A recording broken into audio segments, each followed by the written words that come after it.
믿음으로 사라 자신도 나이가 많아 단산하였으나 잉태할 수 있는 힘을 얻었으니 이는 약속하신 일을 미쁘신 줄 알았음이라. 이러므로 죽은 자와 같은 한 사람으로 말미암아 하늘의 허다한 별과 또 해변의 무수한 모래와 같이 많은 후손이 생육하였느니라. 네, 안녕하십니까, 용수 목사입니다. 우리는 계속 히브리서의 믿음장의 내용을 묵상해 가고 있습니다. 먼저 이런 말씀으로 시작을 해보겠습니다. 구약에 나오는 모든 믿음의 사람들을 이렇게 순서대로 나열하고 있는 이 히브리서 기자가 분명 뭔가 보고 있는 그 성경의 관점이 있습니다. 그 관점이 뭐냐 하면 그 믿음의 사람들을 열거하고는 있지만 사실 이것은 그 사람들이 대단하다고 칭송을 하고 있는 것이거나 그 사람이 위대하다라고 평가하고 있는 게 아니라고 하는 사실입니다. 이 관점을 이해하지 못하신다면 이 히브리서의 믿음장을 우리가 전혀 이해하지 못하게 되는 겁니다. 히브리서뿐만 아니라 성경 전체에서 말하는 그 믿음의 관점을 전혀 보지 못하시는 거죠. 성경이 말하는 믿음은 철저하게 하나님으로부터 주어지는 선물입니다. 선물이라는 개념은 오늘날처럼 주고받는 개념이 아니라 당시 선물이라는 단어에 포함된 의미는 권위자가 그 권위가 없는 자에게 일방적으로 하사하는 것이 선물이라고 했습니다. 그래서 믿음이라는 것은 하나님이 주셔야만 가능한 것이고 그 하나님이 믿음을 주셨을 때 우리는 그것을 은혜라고 표현하는 것입니다. 그래서 우리가 신앙생활을 자꾸 우리 안에서 그 믿음이 나올 수 있다라고 착각하면 자꾸 엉뚱한 방향으로 신앙생활을 초점을 맞추게 되는 것이죠. 그래서 믿음은 결코 하나님에 대한 어떤 나의 열심으로 복을 받는 통로가 아니라는 것을 분명히 기억하시면 좋겠습니다. 믿음은 어떤 합리적인 조건이 성립되지 않고 오로지 일방적인 은혜로만 주어진다는 것을 절대로 잊지 마시기 바랍니다. 그래서 이제 오늘 히브리서 11장에 이 사라에 대한 이야기가 나오는데 이 사라의 이야기를 왜 히브리서 기자가 믿음의 이야기로 풀고 있는지를 이제부터 설명을 드릴 테니까 오늘은 제가 아침 묵상이긴 하지만 조금 성경 공부식으로 강해를 좀 해드릴 테니까 좀 어려워도 천천히 따라와 주시기를 부탁드립니다.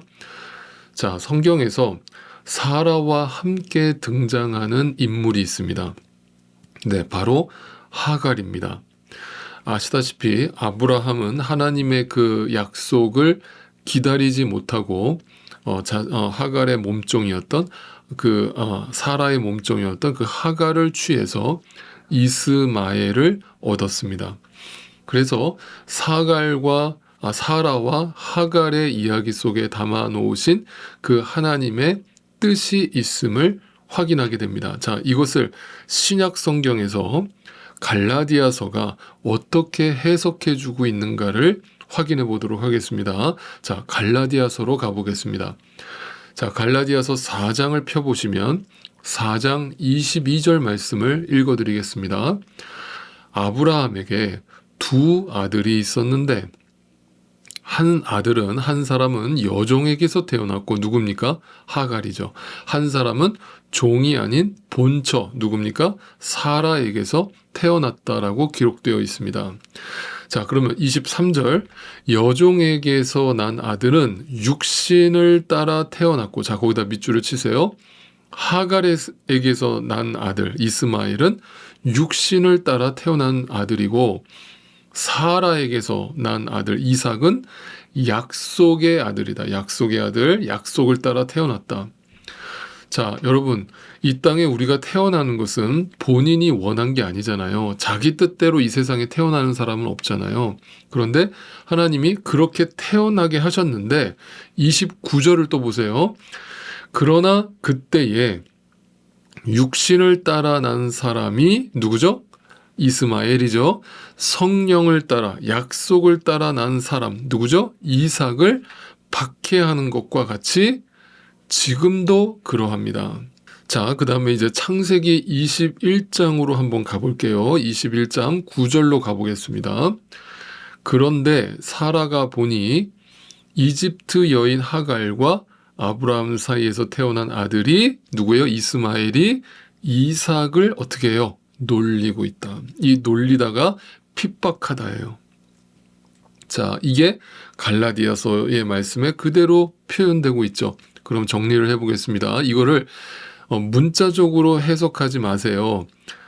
그러면 이스마엘의 후손이 오늘날 이슬람이니까 그 이슬람과 그 이삭의 후손이 오늘날 이스라엘이니까 그래서 이슬람하고 그 이스라엘이 오늘날도 그렇게 피 터지게 싸우는 거군요.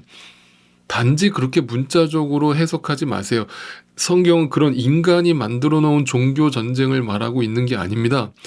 이삭의 후손은요, 여자의 후손을 말하는 거예요. 자, 다시 갈라디아서로 갑니다.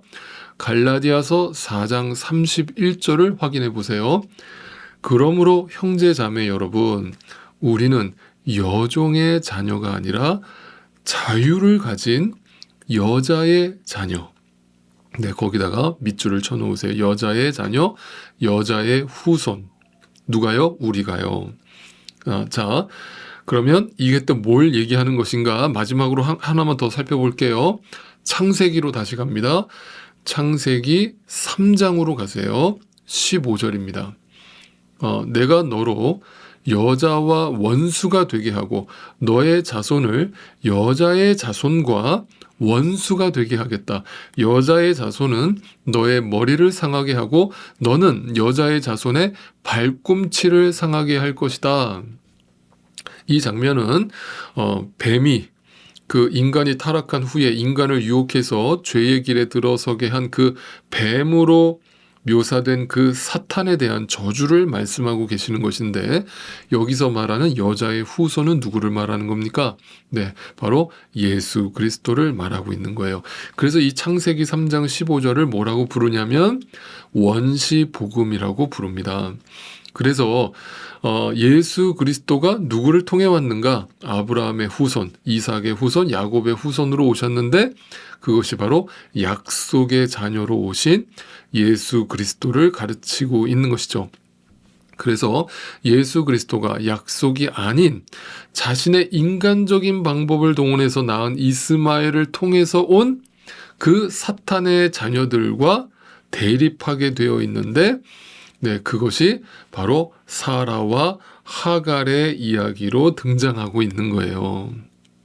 자, 이제 이게 좀 정리가 되셨기를 바랍니다. 제가 이 복잡한 얘기를 지금 아주 짧게 간략하게 설명하려고 하다 보니까 제가 충분히 설명을 하지 못했을 수도 있는데 부디 여러분이 다 이해하셨기를 바랍니다. 자, 그럼 다시 정리합니다. 사라라고 하는 한 여인에게 믿음이 있었기 때문에 그 믿음을 위대하게 여기고 존경하면서 히브리서 기자가 자, 여러분 사라처럼 믿음을 가지세요 라는 뉘앙스로 적고 있는 것인가? 아니라는 거예요. 사라에게 정말 믿음이 있었습니까, 여러분? 여러분, 사라가 어떤 행동을 했습니까? 하나님이 그 태가 끊어진 사라에게 나타나서 야, 내가 너에게 아들 준다고 약속했잖아. 절대 흔들리지 마, 의심하지 마. 이렇게 얘기하니까 사라가 뭐라고 해? 어떻게 반응해요? 하나님 앞에 비웃잖아요. 여러분, 비웃는다는 건 뭐예요? 어이가 없다는 거잖아요. 하나님, 그게 말이 좀 되는 소리를 하세요. 어떻게 지금 내가 나이가 몇 살인데 어떻게 내가 자식을 낳는단 말이세요? 이게 비상식적이잖아요. 제 머리로 이해가 안 되잖아요. 그러면서 하나님 앞에 비웃었어요. 그런데 여러분, 그 하나님이 사라에게 아들을 주셨잖아요. 그게 뭐예요? 믿음이잖아요. 약속의 아들을 주셨단 말이에요. 그 아들을 주셨는데 그 이삭의 이름의 뜻이 뭐예요? 웃음이에요. 이게 무슨 의미예요? 야, 사라야, 너는 너의 생각으로, 너의 인간적 판단으로, 너의 의지로 나라는 존재를 신뢰하지 않고 믿지 않았기 때문에 비웃었지만 나는 너에게 약속을 주고 너에게 믿음을 주므로 그런 너를 내가 선택함으로 너에게 준 그 아들의 이름을 웃음이라 짓는다. 나는 너에게 진짜 웃음을 줄 거야. 너의 비웃음을 진짜 웃음으로 바꿔줄 거야. 너의 믿음 없음을 진짜 믿음으로 바꿔줄 거야. 그게 이삭이에요. 자, 이제 오늘 본문 히브리서 기자의 관점을 확인해 보세요. 자, 오늘 본문 11장으로 돌아갑니다. 믿음으로 사라는 나이가 지나서 수태할 수 없는 몸이 되었는데도, 자, 수태할 수 없는 몸, 이게 뭐예요? 자신의 불가능을 확인했죠. 나의 무지, 나의 연약함, 나의 믿음 없음, 그 위에 하나님이 신실하신 분으로 그 약속을 이루셨어요. 여러분, 약속을 누가 하신 거예요? 하나님이 하신 거예요. 하나님이 약속하셨다는 게 뭐예요? 하나님이 사라에게 그 믿음을 주셨다는 거예요. 12절, 그래서 죽은 사람이나 다름없는 한 사람, 누가요? 사라가 믿음 없음으로 하나님 앞에 발견되었기 때문에 나는 죽은 사람이나 마찬가지예요. 그런데 나에게 하나님이 믿음으로 나를 선택하시고 나를 의로 여기셔서 하늘의 별과 같이 많고 바닷가의 모래와 같이 셀 수 없는 많은 자손이 태어나게 하셨습니다. 하나님의 약속을 이루셨습니다. 누가요? 하나님이. 그러니까 죽은 자는 누구를 말합니까? 그 히브리서 기자가 쭉 나열하고 있는 모든 믿음의 사람들, 아벨, 에녹, 노아, 아브라함, 이삭, 사라, 모두 하나님 앞에서 아무것도 아닌 죽은 자로 발견되어졌을 때 그 믿음 없음을 통해서 하나님의 진짜 믿음이 드러나고 그들을 믿음의 반열에 세우신 분이 누구시다? 하나님이시다. 오늘 이것을 우리에게 적용해 볼까요? 예수님이 베드로에게 이렇게 말씀하셨죠. 사탄아, 내 뒤로 물러가라. 왜 그렇게 말씀하셨다고 그랬습니까? 예수님이 덧붙여서 이렇게 설명하시죠. 너는 지금 하나님의 일을 생각하지 않고 사람의 일을 생각하는도다. 그게 뭐예요? 그게 뱀의 후손들이 하는 짓이거든요. 육신의 자손들이 하는 짓이거든요. 하나님의 일을 보지 않아요. 하나님의 그걸 보지 못해요. 믿음이 없으므로. 그게 사탄의 역사예요.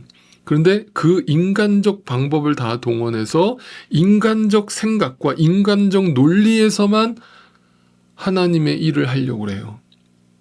인간적 방법으로 교회를 생각하고 인간적 방법으로 내 신앙생활을 유지하려고 노력해요. 내 육신의 생각, 내 육신의 판단으로 하나님의 일을 하려고 해요. 그게 뭐예요? 그게 사탄, 그게 이스마엘, 그게 하갈의 후손들, 사탄의 후손이라고 말하고 있는 거예요. 자, 왜 베드로와 하갈이 사탄의 자손이 순간적으로 될 수밖에 없었는가? 첫째, 하나님의 뜻을 알지 못했기 때문이고, 둘째, 그 하나님의 신실한 약속을 기다리지 못했기 때문이에요. 그래서 여러분 오늘도 믿음의 반대말은 믿음 없음이 아닌데 뭐냐면 믿음의 반대말은 조급함이에요. 그 조급함은 내 인간적 생각이 섞이기 때문이에요. 그래서 못 기다리는 거예요. 못 기다리면 믿음이 나오는 게 아니라 불평과 원망과 짜증이 나오는 거죠. 오늘도 조급함으로 나에게 공격해 들어오는 사탄을 물리치세요. 그리고 하나님의 침묵이 오히려 하나님의 세심한 약속이며 간섭이라는 것을 기억하세요. 오늘도 그것을 기억하고 주님의 믿음의 반석에 서실 수 있는 저와 여러분이 되시기를 소망합니다. 반드시 당신에게 영광의 빛을 비춰주실 하나님의 시간이 올 것임을 분명히 믿습니다. 여러분이 주 안에 머물러 있기만 하다면 말입니다.